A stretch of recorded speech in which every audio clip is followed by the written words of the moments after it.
La fois dernière à Abidjan, j'étais au patronat de Côte d'Ivoire et je donnais un séminaire comme ça. Il y a un monsieur qui m'a posé la question de savoir, il y a une seule chose qui l'empêche de décoller en tant qu'entrepreneur. Il est entrepreneur et il pense qu'il a mal choisi sa femme. Parce que lorsqu'il dit A, sa femme a dit Z. Quand il dit une phrase, sa femme a la 10e phrase. À la fin, il est venu me voir pour me dire, mais pourquoi vous avez dit ça? Je dis oui. Si votre femme bavarde beaucoup, c'est parce que vous n'avez pas fait la pédagogie qu'un homme doit faire à sa femme. Qu'est-ce qu'un homme doit faire pour réduire sa femme aussi? La femme est le coach de l'homme. Voici le thème que nous avons présenté ce soir. Et en marge de la journée internationale de la femme, pour dire que la femme est le personnage clé de l'humanité. Parce que lorsqu'en anglais on dit woman, mais quand on dit man, on ne dit pas woman.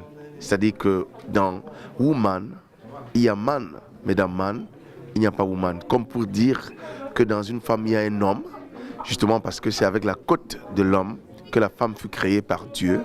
Et donc dans l'homme, il n'y a pas de femme. C'est ainsi qu'on a vu des femmes dans des conditions difficiles, élever des familles en l'absence des hommes. On n'a pas vu beaucoup d'hommes le faire. C'était pour rendre hommage aux femmes et conscientiser les femmes sur le rôle qu'elles doivent reprendre au sein de la société. Ça, c'est un thème que j'ai écouté plusieurs fois, mais chaque fois que je l'écoute, j'ai envie de le réécouter encore.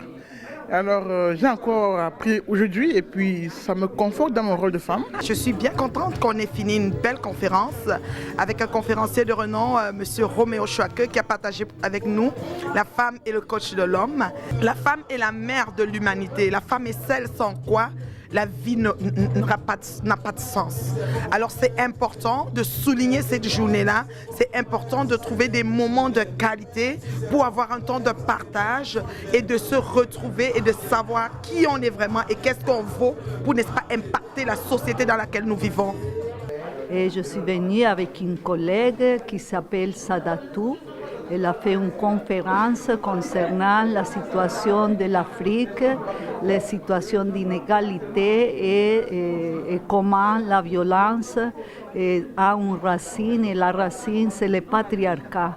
C'est ça qu'on voit et c'est comme l'abordage qu'on fait à partir du féminisme en ce qui concerne la violence faite aux femmes. Je suis ici aujourd'hui pour une conférence sur la situation des femmes en Afrique, spécifiquement aussi pour les femmes immigrantes. C'est des situations qu'il faut aborder aussi de façon systémique parce que les violences faites aux femmes sont des violences patriarcales qui souvent en temps de guerre deviennent plus difficiles, mais qui ne finissent pas même quand les guerres finissent. Donc on a évoqué le patriarcat, mais particulièrement pour les sociétés africaines, on a aussi évoqué le fait que c'est des sociétés qui sont encore sous domination, que les indépendances n'ont pas, c'est des indépendances qui sont fantoches, on va dire, que c'est des pays qui sont restés économiquement, par exemple avec le franc CFA, sous domination, mais que c'est des pays qui ont une histoire de résistance et que ces résistances-là doivent servir de leçons.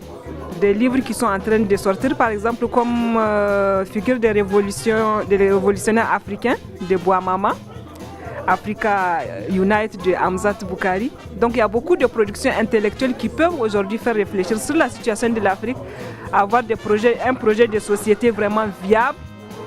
Et les débats ont été très intéressants aussi.